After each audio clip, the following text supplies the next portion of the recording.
ataupun yang kita lantik hari ini, dan melihat potensi yang 100 atau 200 lebih pelamar, dan apa yang kita harapkan dengan 33 personil ini gitu. Oke, baik, jadi pada hari ini Jumat 28 Oktober 2022 Bawaslu Kabupaten Pasaman Barat melantik sebanyak 33 panwas kecamatan. Jadi 33 orang panwaslu kecamatan itu tersebar di 11 kecamatan. Artinya di masing-masing kecamatan itu akan ada 3 orang sebagai pengawas pemilu di tingkat kecamatan. Dari yang 33 orang tersebut yang melamar sebagai panwaslu kecamatan berjumlah 296 orang. Kemudian setelah mengikuti seleksi administrasi, dilanjutkan dengan seleksi tes tertulis, kemudian dilanjutkan dengan wawancara, akhirnya terpilih 33 orang di 11 kecamatan. Apa tugas mereka setelah dilantik ini dan nanti apa pembekalan atau gimana?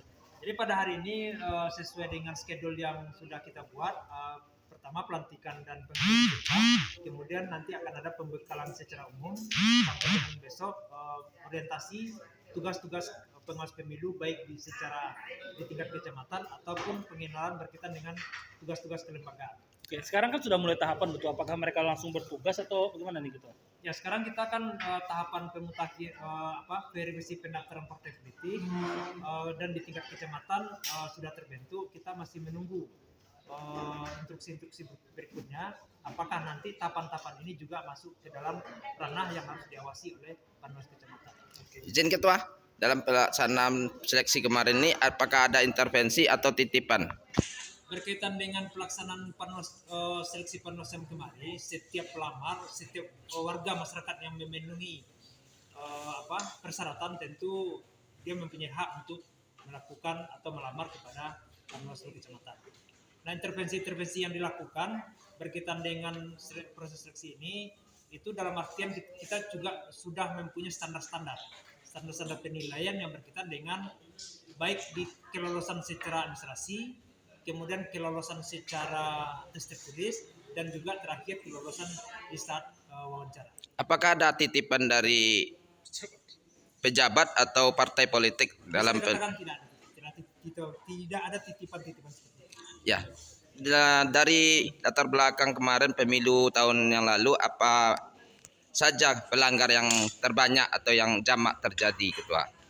Berkaitan dengan proses seleksi ini atau secara umum? Secara umum peserta maksudnya di pemilu kemarin. Pelanggarannya.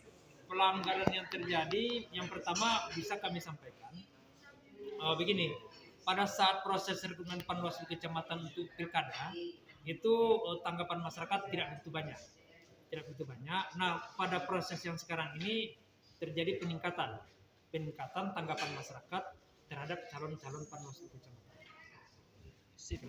Ya, tentang ya, apa saja pelanggaran terjadi di pemilu lalu, Ketua? Baik, berkaitan dengan pelaksanaan pengawasan di pemilu tahun 2019, kebetulan kita didampingi oleh Bapak Belgia Putra selaku koordinator divisi hukum dan penanganan pelanggaran. Mungkin lebih tepat dan lebih pas Bapak Beldi yang menyampaikan. Ya.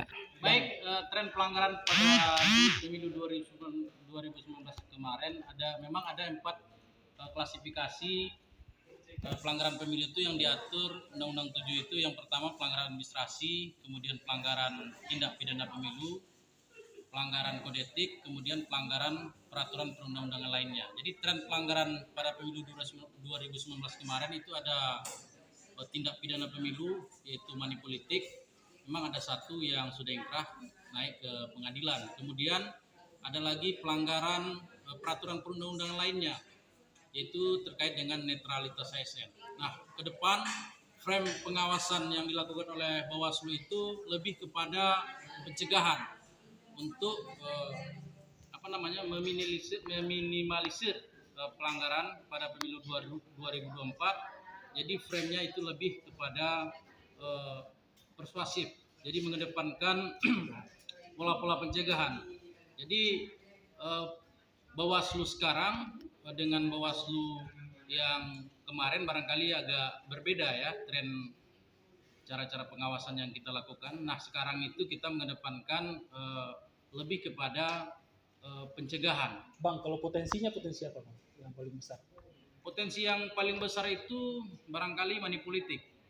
Sudah sama kita ketahui itu pada pemilu itu trennya memang money politik. Nah, inilah yang harus menjadi tanggung jawab kita bersama, memberikan pencerahan, pendidikan politik kepada masyarakat agar money politik ini tidak terjadi lagi. Baik, berkaitan dengan setelah bertugasnya kawan-kawan di tingkat kecamatan yang berjumlah 33 orang ini, tentu dalam pelaksanaan tugas tidak terlepas dari tugas, wewenang, dan kewajiban mereka. Di samping itu tentu masyarakat akan melakukan pemantauan terhadap kinerja-kinerja yang mereka lakukan.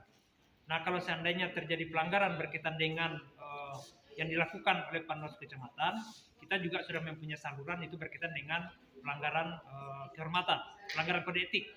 Jadi tidak ada masalah kalau misalnya masyarakat nanti menyampaikan berkaitan dengan terjadinya pelanggaran-pelanggaran yang dilakukan oleh penyelenggara pemilu, dalam ini tentu di jajaran kami Panwaslu Kecamatan.